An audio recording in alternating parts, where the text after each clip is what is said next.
égale distance de Fès et de Marrakech, Casablanca sera le nœud des voies de communication intérieures, le pôle de la vie économique du pays.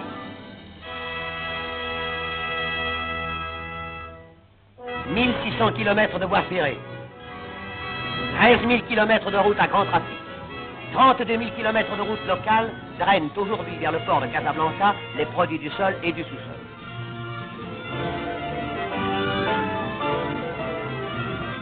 Et d'abord, cette grande richesse du Maroc, les phosphates. Express des gisements de Kouriga et de Louis Gentil, 4,5 millions de tonnes de phosphates sont embarquées chaque année sur des centaines de cargos battant pavillon de toutes les nations. Par l'importance de son trafic, Casablanca rivalise avec Marseille et Rouen.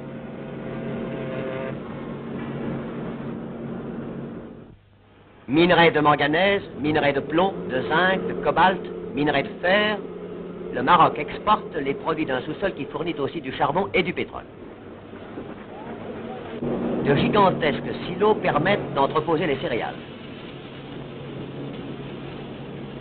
Pays de grande culture, le Maroc expédie à l'Europe son orge et ses légumes secs, ses oranges, ses clémentines, ses tomates fraîches, ses conserves. Mais déjà le port est trop petit. Il faut l'agrandir.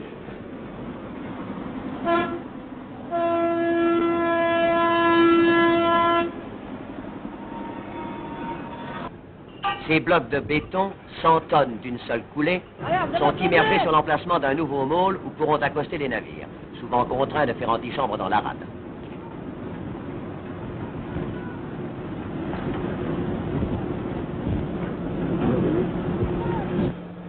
L'ancien petit port est maintenant réservé au trafic de la pêche, une des grandes activités marocaines.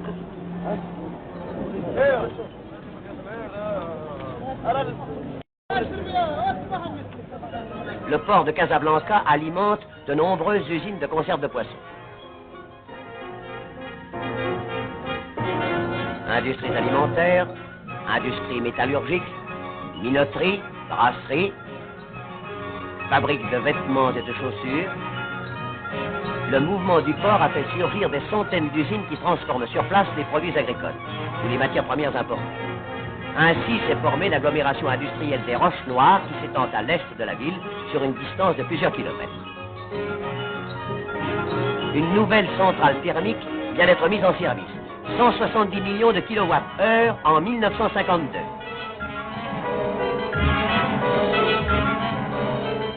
Et les 320 000 tonnes de ciment produits par l'industrie locale ne suffisent plus aux besoins d'un pays dont l'essor économique se traduit par cet impératif construire.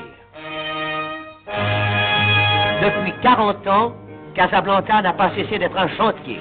Vaste stade, usine gigantesque. Le béton qui coule sans cesse façonne et modifie les traits de la cité qui vient de lancer dans l'espace la voûte de son palais de la foire.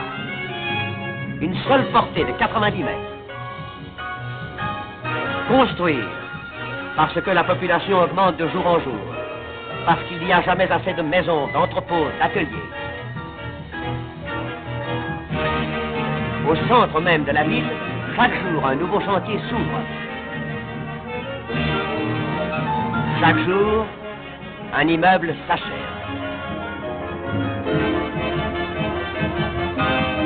Ainsi s'explique l'étonnante croissance de cette ville champignon qui s'étend sur une superficie égale à la moitié de Paris et dont la population atteint aujourd'hui près de 700 000 habitants.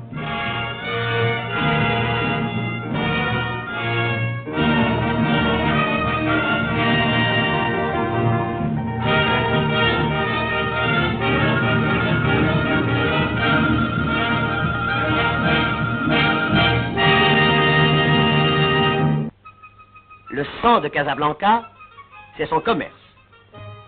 Toute la population participe à cette activité qui la fait vivre. Dès le lever du jour, les alentours de l'avenue du Général Drude, quartier du commerce de gros, s'animent. C'est ici le fief du commerce du thé, ce thé de Chine qui, accompagné de menthe fraîche, est la boisson nationale du Maroc. Le marché du thé est entièrement entre les mains des Marocains qui ont adopté les méthodes commerciales modernes.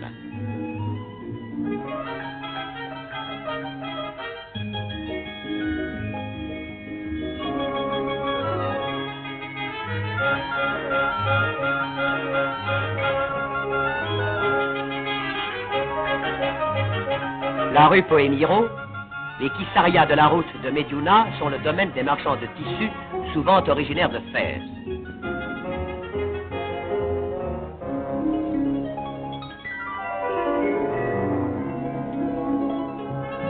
Les chleux de l'anti-Atlas ont le quasi-monopole de l'épicerie, tandis que la quincaillerie est plutôt le patrimoine des Israélites.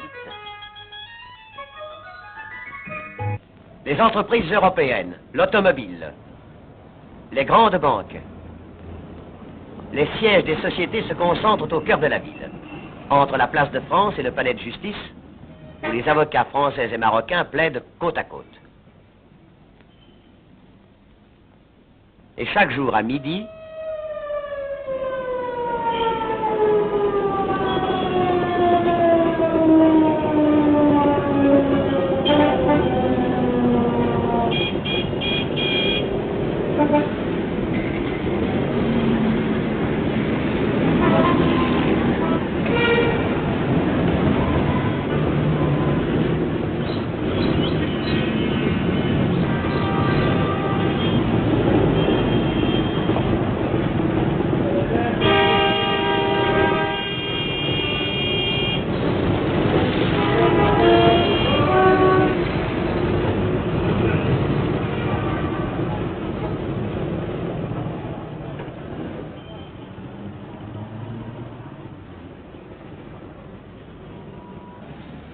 si de nombreux Israélites marocains habitent la ville européenne, beaucoup d'autres s'entassent encore dans le Mela surpeuplé de l'ancienne Médina. 75 000 Israélites auxquels s'ajoutent sans cesse des émigrés, arrachés par l'appel de la ville moderne au Mela de l'intérieur.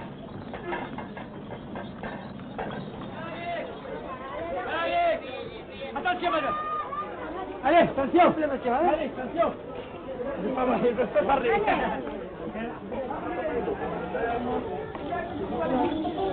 Ici, la vie juive garde son visage séculaire. Petite synagogue où le rabbin apprend à lire aux jeunes enfants. Cours intérieures où les familles d'artisans vivent en commun, travaillent, font la cuisine sur le primitif réchaud d'argile.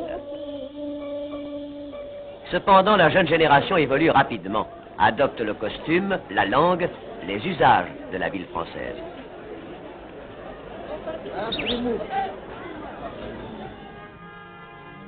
Le centre de la vie musulmane s'est transporté au sud-est de la ville, dans la nouvelle Médina. Construite autour de deux mosquées, la cité Abous forme le cœur d'une vaste agglomération où vit la plus grande partie des 450 000 musulmans. Arcade, Kissaria, les architectes français ont adapté les exigences de l'urbanisme au caractère de l'architecture locale. Sur la grande place s'élève le tribunal du Pacha, la nouvelle Mahakma, du style hispano-mauresque le plus classique. La tradition religieuse de l'islam conserve ici sa simplicité et sa grandeur.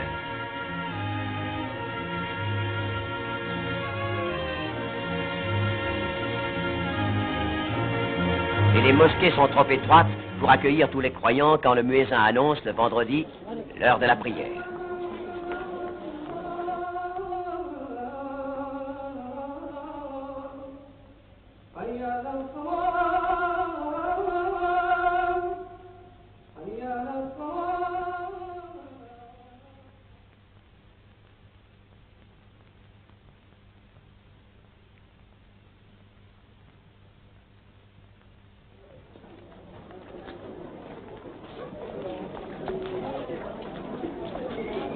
Autour de la cité Abous se déploient les quartiers populaires traversés de spacieuses avenues.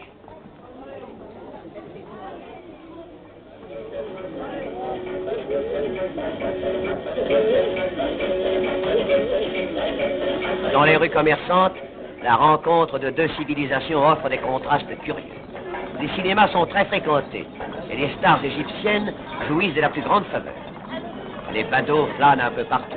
Un grouillement pittoresque règne dans ces faubourgs où la grande masse des musulmans, ouvriers, artisans, petits fonctionnaires, boutiquiers, continue de vivre comme elle a toujours vécu.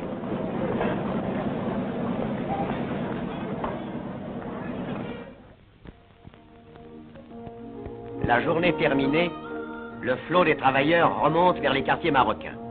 Ouvriers des docks, des chantiers, des usines forment aujourd'hui un véritable prolétariat d'origine essentiellement rurale.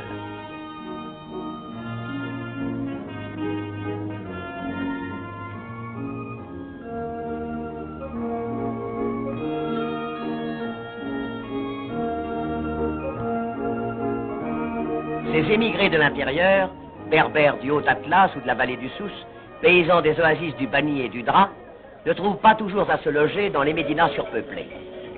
Beaucoup ont conservé leurs habitudes nomades et se sont établis à la périphérie de la zone industrielle, dans des baraques de planches et de tôles, transposition de l'antique Nouala de Roseau.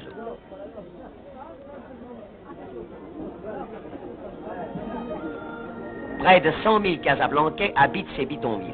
Véritables cités qui ont leurs magasins, leurs cafés, leurs minuscules mosquées dont les minarets se dressent comme des girouettes au-dessus des toits. Si les enfants jouent ici comme partout sur terre, si la vie s'y écoule avec dignité, le spectacle de cette disgrâce est inacceptable pour un œil occidental. C'est pourquoi j'avais tenu à rencontrer M. Michel Écochard, chef des services de l'urbanisme du protectorat. Je comprends que ce que vous venez de voir vous est péniblement impressionné. Dites-vous cependant que ces bidonvilles ne sont pas nécessairement le fait de la misère. Il s'agit là d'une maladie de croissance propre aux villes champignons. Songez que le Maroc a parcouru en moins d'un demi-siècle le chemin industriel que l'Europe a mis 150 ans à accomplir. La concentration urbaine qui s'est produite en quelques décades à Casablanca est un phénomène dont le monde offre peu d'exemples. Considérez cette courbe. 25 000 habitants en 1907, 650 000 en 1950. La rapidité de cette croissance a débordé les prévisions techniques. Au début, le problème du logement ne se pose que pour les Européens dont la population surpasse, en 1918, celle des Marocains. Les quartiers européens croissent anarchiquement sur les terrains lotis par les spéculateurs. Mais l'afflux de la population prolétarienne renverse bientôt la proportion entre les deux groupes d'habitants. Malgré la naissance de nouveaux quartiers marocains, le déséquilibre s'accentue. La guerre, en attirant vers les cités industrielles des milliers de ruraux, augmente encore le surpeuplement des médinas. Cette poussée démographique a engendré puis maintenu la plaie des bidonvilles. La tâche essentielle des services de l'urbanisme est de résorber ces agglomérations pitoyables, de créer pour les populations laborieuses des cités nouvelles, en harmonie avec leurs aspirations et leurs besoins.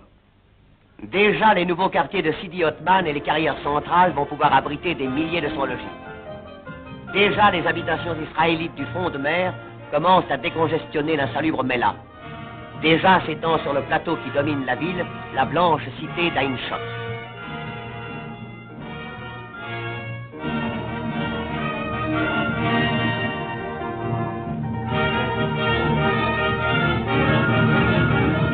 Mais ces réalisations ne sont que les prémices d'un vaste plan d'extension, d'ores et déjà mis en œuvre.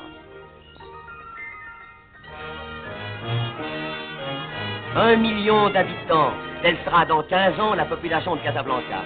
À l'accroissement des zones industrielles répondra celui des quartiers d'habitation marocains et européens qui couvriront de vastes espaces.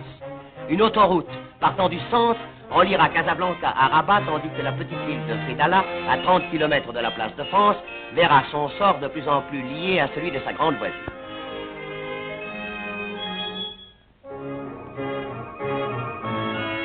Cette ville future, j'en apercevais la préfiguration dans ce paysage naguère désert, aujourd'hui transformé par l'effort des hommes. Elle s'annonçait dans des monuments construits aux proportions de son avenir, telle cette piscine, la plus grande du monde, où les Casablancais viennent communier par milliers dans la même ferveur sportive, dans le même goût pour la vie au grand air.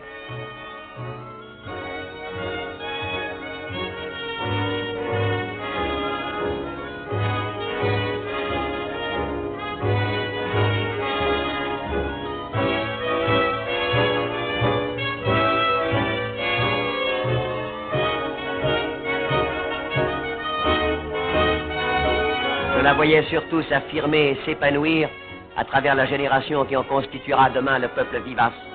Cette jeunesse saine, joyeuse, instruite dans les écoles modernes. La sève d'un peuple qui s'éveille, d'un pays qui s'élance avec foi vers son destin.